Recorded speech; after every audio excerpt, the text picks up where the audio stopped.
Sir ভালো আছেন? সালাম আলাইকুম। আবার দেখা হয়ে গেল। কেঙ্গা আছিস?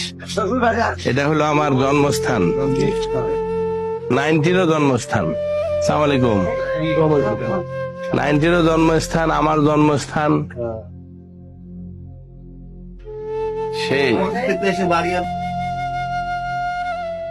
বাইরের বাড়ি যদি করি ওখানে যাওয়া তাহলে এখানেই বাড়ি করে যাওয়া লাগবে। এখনো বড়াই গাছটা কি কেটে ফেলছো? ডাল আছে নষ্ট হয়ে গেছে। ওই কাঁঠাল গাছটা কি এটা না? ওই জায়গাটাতে একটা টেবিল দেওয়া থাকতো, এক গামলা ভাত, বেগুন নাড়া থাকতো, না সব সময় খালি 1-1.5 মন 2 মন চাল রান্না প্রতিদিন হইতো। 2 মন চালের ভাত, মানে যার খুশি খায় যেত এখান থেকে।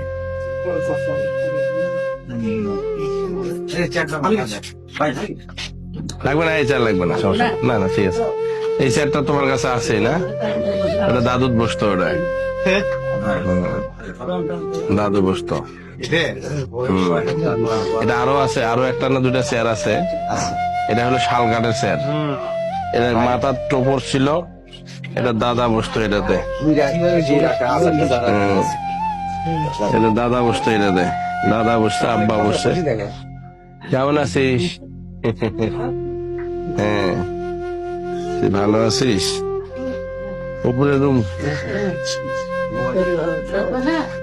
সুস্থ হয়ে গেছে, ওটা বড় সমস্যা নাই। আমরা এই রুমটাতে মাঝিয়াতে থাকতাম। হ্যাঁ ছেলে মানে ভাই বোনেরা অনেক তো দাদির কাছে ছাড়া শুবো না, খেয়ার বিছাই দিয়ে ওর উপর গদি দিয়ে সারা বছর আমাদের মাঝিয়াত সোদা লম্বা ঢাক হয়ে। ওই পাশে গ্যারেজটার ওইখানে একটা রুম ছিল, ওটা না না না ওটা না, এই যে আমি এইটা ছিলাম, আমি কোনার রুমে ছিলাম। সেটা এই রুমে, এই রুমে, এই রুমে আমি থাকতাম। ওই রুমে মাঝখানে থাকলো ফোকলা, ফোকলা থাকতো মাঝখানে, ওইখানে থাকতো।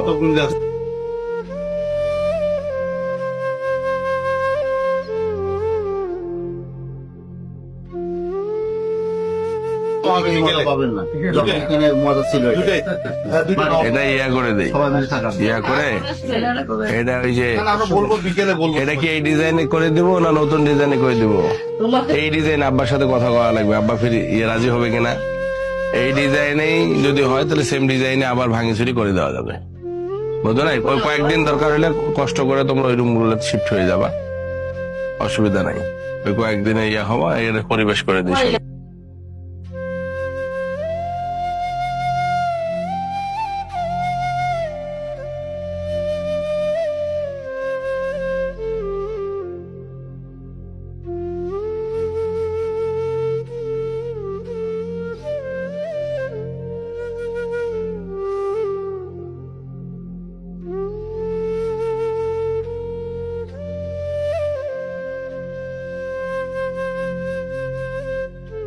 ওটা তো আব্বা গোসল করতেছে 90 জন্মের পর, 90 জন্মের পর ওর নামটা আব্বা গোসল করতে করতে রাখছে, আমার মনে আছে। নাম 90 আব্বার টিউবওয়েলটা চাপতেছে ওই জায়গাতে, তাছাড়া নামটা 90, ওই 90 সেদিন থেকে 90।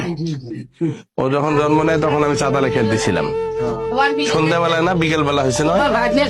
তোমার ভিডিও দেখে চিল্লে, এটা তোমার ছেলে, মামা এত ভাইরাল, মামা এত ভাইরাল, তোমার কমেন্ট করে তো বুঝলো না? না বুঝতে পারি না। সেই মানুষটা তো তোমার পাগল। এই যে আগের সুইচ এখন ওইটাই আছে, এগুলো কি ভালো আছে? সেই তখনকার সুইচ প্রথম। ঠিক আছে ঠিক আছে, আমি তোমাকে দিই, তুমি ধরো এইভাবে নাও। হ্যাঁ কি হবা, বড় হলে কি হবে, নেতা হবা? সায়েন্টিস্ট। ওরে বাবা, লাল দিঘির মানুষ তো।